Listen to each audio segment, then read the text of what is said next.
for you, in totality, this whole situation, how do you walk away from it? What do you make of this whole thing at this point? Oh, it was crazy. Oh man, the whole thing, it just went very fast, and so I had tons of like things rolling through my head, just like a whole bunch. I just didn't know. I never thought like, oh, I have to worry about if I'm gonna die today. That was never a thought that ran through my head, but more of like, okay, what can I do to protect this girl? What can I do to prevent like anything crazy going on? How can I keep this super smooth? And like just walking away from it, it's still been so surreal because like the next day I woke up with tons of messages from people on Facebook that I am not friends with, and I'm not very active on my Facebook already, you know, asking if I was okay, what happened. And for me it was just like, not that I didn't think it was a big deal, but even still right now it's hard for me, like, you guys are interviewing me because of this. For me, that's hard to grasp. Like, that's it. Yeah, I hear it. No, totally. So it's still you're still processing it. Oh yeah, most definitely. It's still like a thing, you know, and everyone's still asking, what happened? Are you okay? You know, so that it's just still very fresh, still just, okay, it's still there. Like, no one forgot about it yet. One of the reasons it's so good to see that video is you can really get a better sense of what happened. Now, I was surprised to see the video, and almost like if you didn't know what to look for, you might not have even realized until the guns came in that something weird was happening. So, oh, yeah. So how, like, describe how almost, there was almost like, what's the word till you use? It was, it's so chill. A lot of acting. Yeah, there was some serious acting going on. It looked like it was fake, yeah. How did they, go ahead. So it wasn't frantic at all? No, what was it? She came in and she was super calm, and she grabbed me, and when she grabbed me, she was very, very shaky, and I kind of, you know, she was like, please, please help me. These guys kidnapped me last night. I'm from Fresno. They threw my cell phones out the window. They held a gun to my head. I'm like, what? You know, really? What are you talking about? It's kind of crazy. And she was like, please, just lock the door. Please don't let them come in here before, you know. So I went and locked the door, and I gave her my cell phone, and I hit her around back. And so it was actually your cell phone, not a cordless. No, so when the first started, it was my cell phone. Then it ended on the regular phone, just because none of our phones in here, it is very spotty for some reason.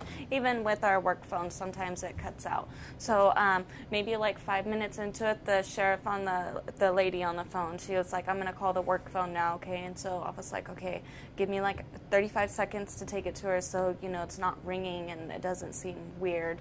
And I think, too, the guys probably didn't really know anything that was going on. I don't think they thought, like, oh, hey, these girls are working together to get us caught. I don't think they thought that, because I think that's another reason why it was so smooth, was they had no idea. None. None. They didn't have an idea until the youngest walked out, and the oldest guy, the adult of everything, saw the sheriffs. That's when they knew, like, oh, something is up. So, and even then, he did not want to go outside. He was scared. He knew the sheriffs were there. He was begging me not to open the door, you know. So I feel like that is like that was a big play in our safetyness for this whole thing, was them not knowing. Because I feel like if they did know, it probably could have been a totally different story. Totally different story. I want to ask you something very specific. Yeah. When we saw that surveillance video, she's standing over in the corner. She's almost like, I'm seeing her like do this with her hair. You know, it's almost like her physical things are not weird. Showing I've just been kidnapped. Yeah, oh yeah, no, that was very weird for me too, because I saw her doing that too, and even when she walked out of the car, she had flipped her hair. She kind of did the whole like hoo hey thing, but I just feel like, you know, I don't know. I got to thinking about this, and I just felt like, well, if I was in that situation, I would probably be playing the part too. Whatever part I needed to play to keep me alive, oh, I'd play it until I didn't have to play it anymore.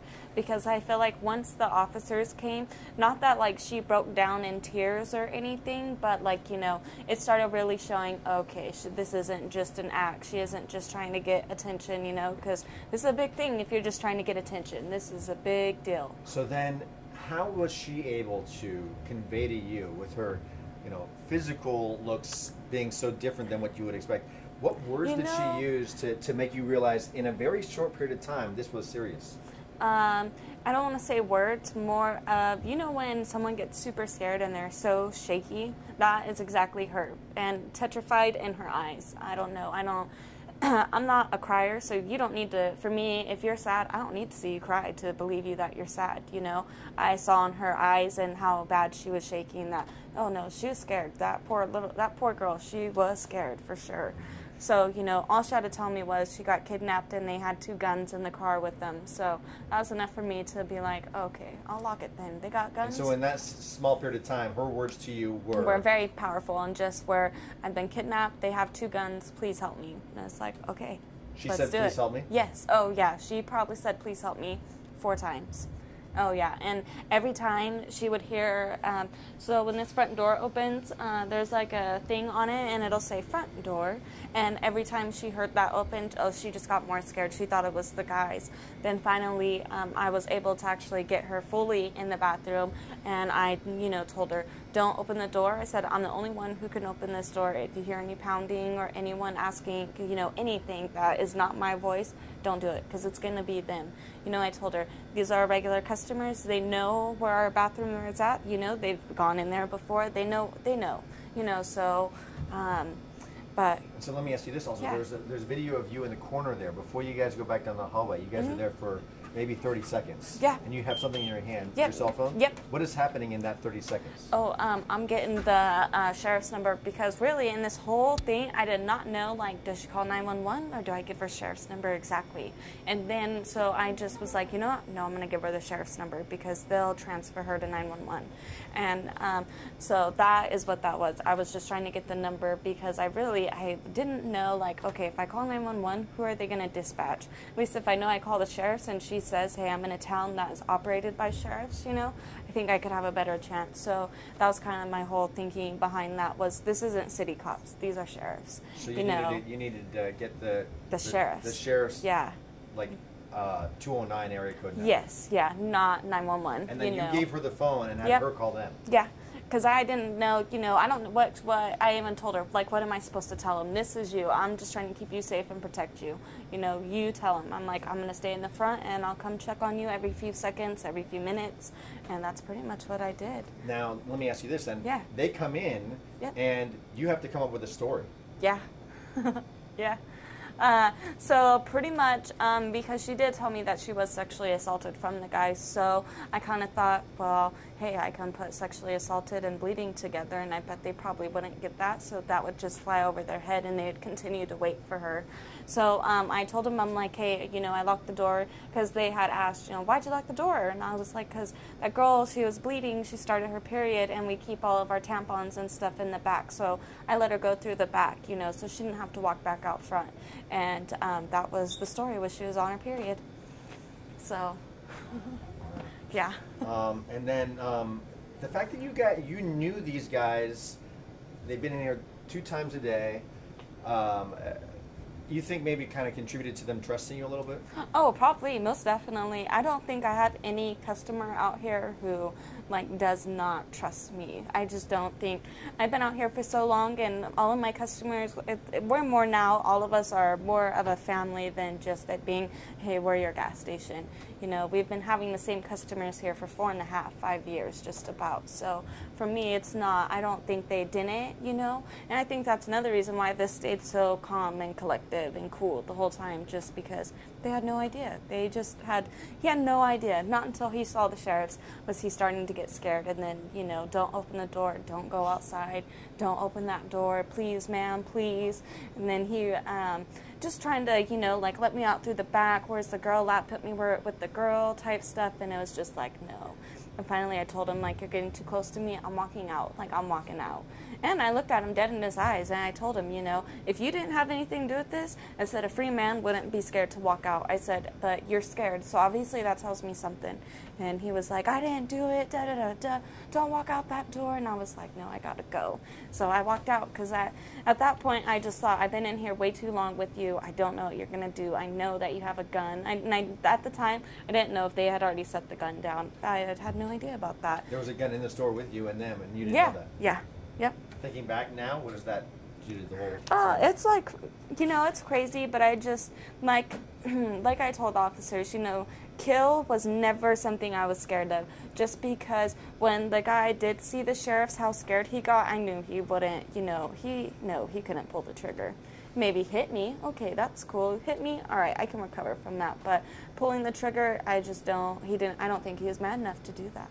And so then I think I saw you were standing on that carpet right inside the door, and you told them, I'm leaving now, this is just getting too crazy. Yep. And tell me again, what did you say to them, and then how did they respond? I just told him, like, hey, I'm going outside, and he was like, no, you're not. And I'm like, I'm going outside. And I opened up the door, and the sheriffs were over there, and I told him, like, hey, he's inside, the kidnapper is inside, he's by the coolers, and they both came running up and told him to get down on the ground, and probably within 3 minutes they had him handcuffed outside up against the wall searching him. Two more questions. Yeah. There was a moment where you thought, where can I put her? Yeah. Tell me about that thought process. I mean, these are snap decisions. Yeah. So it was more of like my first thought was, oh, I could put her in the cooler and she could see the guys. But then I thought, no, it'll get way too cold in there, and I don't know how long this will go down for. So the only other option I thought was, well, the bathroom. They don't have a key to the bathroom, and nobody knows how we get into the bathroom. Like, they don't know if we have a key that we have to use. No one knows. So I just thought, the bathroom. I can stick her in there. And it's not by up here. It's far enough back where you're safe. So if you did need to run out the back, you could run and you'd hit another street where this is an active street. So, if anything bad was to happen or the situation, flipped differently, there's tons of people out there that would have, been able to see everything too. So that was kind of my whole thinking, like, if something happens, well, she'll have a good exit out where other people are at. And then when the sheriffs arrive, guns drawn, they're inside here, everything is finally done. And I'm outside, away from it all. What is it? Relief? What is it? It was relief, and it was more of like I just couldn't. I have the worst luck. Everything happens here on my shift. Ask them all. It all happens right here on my shift. I don't know why. So for me, it was just like, oh my God, this. Like, I've had crazy things happen, but never like this. This was just like. Even, today it's just like, oh my gosh, like a girl got kidnapped and ran in here and asked for help. Like, I helped that girl. That's crazy to me. So just very crazy, very unsurreal. A hero? No, I just can't, no. I would hope that any human being that was in distress and asked another human being for help, I would just hope that someone would have the decency of their heart to help, because, that could be your kid one day needing help. And how would you like it if someone slammed the door on them, told them, figure it out yourself? Because I kept thinking, like, well, if I would have told this girl no, where would she be at? Because they're taking her to San Francisco. Well, who knows? You may have never even came back from San Francisco, ever. Is that what she told you? Yeah, they were. Well, yep, they came in to get gas because they were going to the city. So that was another thing, too, when she had said, they're going to take me to the city. For me, it was like, okay. No. You guys go ahead. Go ahead. Sorry. And then let me think if there's anything else here. Do you feel like a connection to her now? I do. I don't know this girl. I don't know her name. All I know is she is from Fresno. So I do hope if she sees this that she is okay. And I hope that, whatever happened, she finds the strength and light to get through it, and just recovers from it, because it was crazy. Just that whole 48 hours that she had, that was a very, that was intense. So. All right. That's good.